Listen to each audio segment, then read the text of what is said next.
Selamat datang. I'm Elliot. Let's get to work. This is the fourth in a series of video presentations about Indonesian grammar. Passive voice. This presentation covers the passive voice. The passive voice is common in Indonesian. As is also the case for English, a passive sentence can be thought of as being derived from an active sentence by flipping the script. That is, the passive sentence inverts the word order of the active sentence and replaces the active verb with its passive counterpart. Thus, the agent who performs the verb is the subject in the active sentence, but becomes the object in the passive sentence. Likewise, the patient who is acted upon by the agent is the object in the active sentence, but becomes the subject in the passive sentence. I call this form of the passive voice di-passive, because it uses passive diverbs. Here's an example of di-passive. In this example, the active sentence is converted to a di-passive sentence by switching the order of the agent ketua kelas and the patient flashy. In the active sentence, ketua kelas mencambuk flashy. The class prefect caned flashy. In the passive sentence, flashy dicambuk ketua kelas. Flashy was caned by the class prefect. Then, the active verb, mencambuk, is replaced with its di-passive counterpart, dicambuk. One of the reasons that the passive voice is so common in Indonesian may be that it allows the protagonist of a narrative, who is often the narrator themselves, to avoid being subordinated in passive contexts. The hero's place of honor is at the beginning of the sentence. This narrative tendency is so strong that Indonesian's passive voice has two features that English does not have. Number one, mock passive. The first difference with English is that it appears that using the passive voice in contexts where the agent is one of the interlocutors does not sound right to the Indonesian ear. As a result, di-passive is not used when the agent is a first-person or second-person pronoun, such as saya, kami, anda, kalian, or an equivalent noun such as pak, sir, yang mulia, your honor. Instead, Indonesian works around this problem using a specialized sentence structure that I call mock passive. Here's an example of mock passive where ketua kelas, in the example above, is replaced by the first person singular pronoun saya. So the active sentence is saya mencambuk flashy. I caned flashy.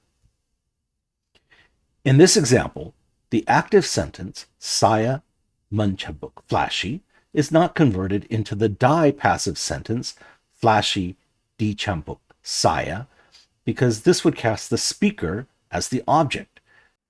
Instead, the active sentence is converted into the mock passive sentence flashy kucambuk flashy I caned. Flashy is the one who I caned. Although mock passive does not move the first person pronoun to the front of the sentence, it uses an active verb in lieu of a passive diverb. This posture is further emphasized using a bound subject pronoun combined with the bare-bones form of the active verb. Sai becomes ku chambuk. Number two, passive. The second difference with English is that Indonesian passive voice discriminates between intentional and non-intentional action. Die marks the passive verb in intentional contexts, whereas or its informal counterparts an, marks the passive verb in non-intentional contexts. Here's an example of passive. In this example, the active sentence is not converted into the di-passive sentence, Sullivan disambir petir. Sullivan was struck by lightning, because a lightning strike is non-intentional. Instead, the active sentence, petir menyambar Sullivan, lightning struck Sullivan, is converted into the passive sentence, Sullivan sambar oleh petir. Sullivan was struck by lightning. Here's the part of the affix system that makes passive verbs. Transitive verbs in the Hmong register are generated by the affix system's triage. They're then converted into the passive die and ter forms. In addition, the affix system converts the Hmong register transitive verbs into ng register, or Bahasa Batavia, into transitive verbs, which are then converted into die and ke passive verbs. Practice tip: the learner should pay special attention to die passive and ter passive verbs because they're used all over the place. Die passive. As described above, passive die verbs are derived from their active Hmong verb counterparts. Here are some of their key features. Die verbs are only used in contexts where the agent intentionally performs the verb's action. In example 1a, Komodo itu dijengkelkan wisatawan itu. The Komodo dragon was annoyed by the tourist on purpose. By contrast, ter verbs are used instead of die verbs in non-intentional contexts. Example 1b, Komodo itu terjengkel oleh wisatawan itu. The Komodo dragon was annoyed by the tourist accidentally. If the Hmong verb has a suffix, then it's usually retained. Example 2, menemukan, to find something, becomes ditemukan, found. The agent cannot be a first-person or second-person pronoun, such as saya, kami, anda, kalian, or equivalent nouns such as Pak, Sir, Yang Mulia, Your Honor. That is, the agent of a die passive sentence cannot be the speaker or the listener. In these contexts, mock passive is used instead of die passive. So in example 3, saya mencabuk flashy. I caned flashy cannot be turned into flashy dicambuk saya. Flashy was caned by me, but instead you have to use the mock passive flashy ku chambuk. Flashy I caned. The agent can be optionally marked with ole for clarity. In section 4a, flashy dicambuk ole ketua kelas.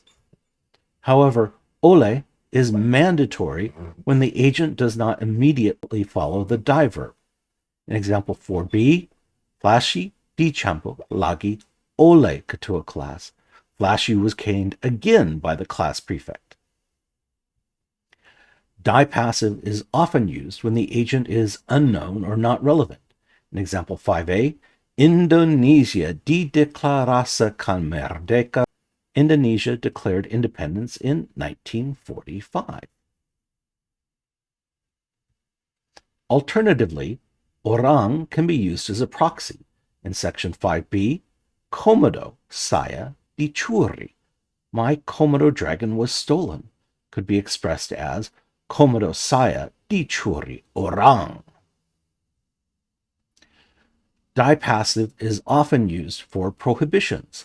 In example 6, dilarang masuk, no entry. By contrast to English, the Indonesian equivalent to past participle adjectives is harmonized to the patient instead of the agent. So in example 7, you can't say Komodo yang menjenakan. You say Komodo yang dijenakan. A Komodo that somebody domesticated, or a domesticated Komodo dragon, would be translated literally as a Komodo that was domesticated. In literary contexts, die verbs sometimes pop up in odd places for stylistic effect. Here are two examples. Narrative discourse often uses a series of passive clauses for successive actions, sometimes following an introductory active clause. So in example 8, Komodo menyerang dua anak, satu dimakan, yang lain disimpan untuk nanti. The Komodo dragon attacked 2 kids, active, ate one, passive form, and saved the other for later, passive form. The exceedingly anomalous pattern, die verb plus nya plus object, dan, subject plus verb, is used to express that an actor does 2 successive actions, where a preliminary action immediately leads to the main action. Example 9a, direbutnya anjing dari tangan wisatawan dan Komodo mulai makannya. Snatched was the dog from the tourist arms, and the Komodo dragon started to eat it. The pattern is also often truncated to move the main action into its own sentence. In 9b, direbutnya anjing itu dari tangan wisatawan itu, Komodo mulai makannya. Similarly, the truncated pattern can also be used for incidental action. Example 9c, Komodo mulai memakan anjing itu. Diliriknya pemiliknya. The Komodo dragon started to eat the dog, glancing at its owner. It appears that the pattern is so weird that no one seems to mind that it can also ignore the prohibition against using first-person or second-person pronouns with die verbs, while at the same time adding insult to injury by retaining nya.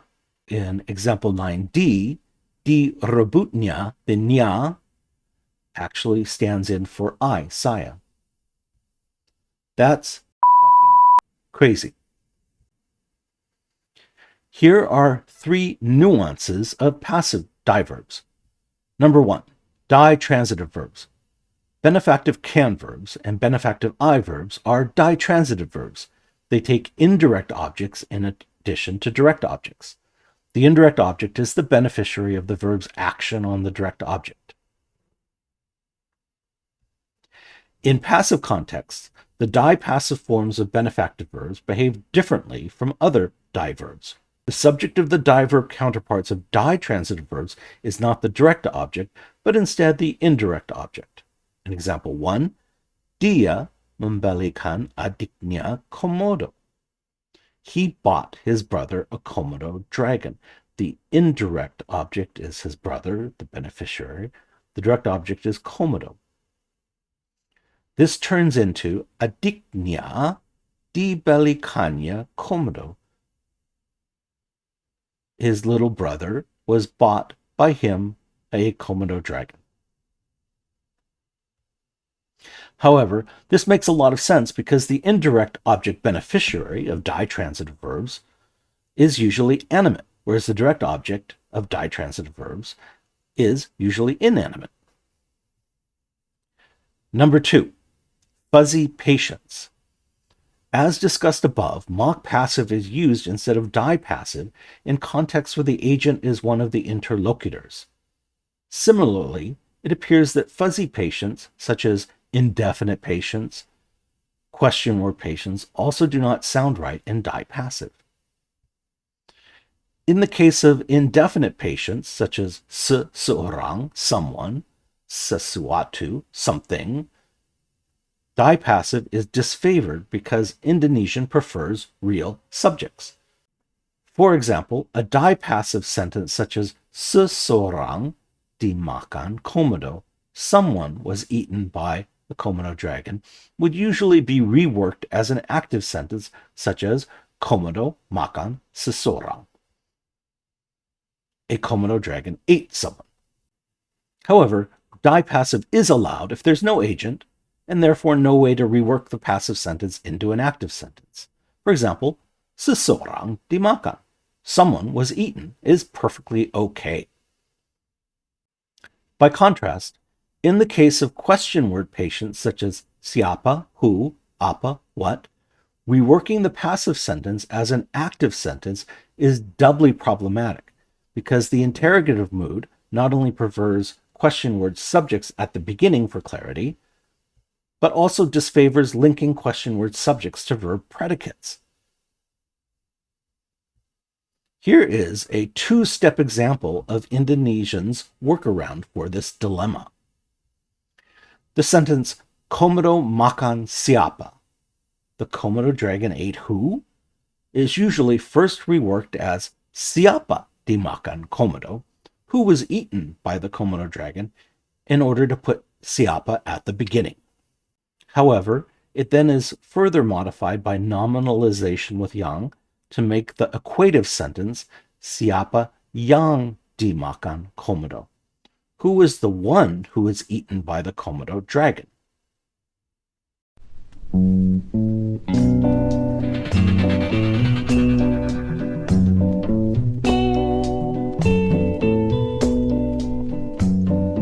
Genjer-genjer nong kedoan batik keleler. Genjer-genjer nong kedoan batik keleler. Reflexive verbs. Converting reflexive verbs to dipassive is a piece of cake because, after all, the agent and the patient are the same. The passive sentence simply has the same meaning as its corresponding active sentence. In other words, why bother? Worse yet, the resulting sentence structure is as anomalous as it is rare. In example 4, the active sentence, Dia membandingkan diri dengan Komodo yang marah. He compared himself to an enraged Komodo dragon. First becomes diri dibandingkannya dengan Komodo yang marah, but then diri is moved away from the beginning of the sentence, converted to dirinya, to get dibandingkannya dirinya dengan Komodo yang marah, which means he compared himself to an enraged Komodo dragon, or he was compared by himself. How about we use our get out of jail free card on this one?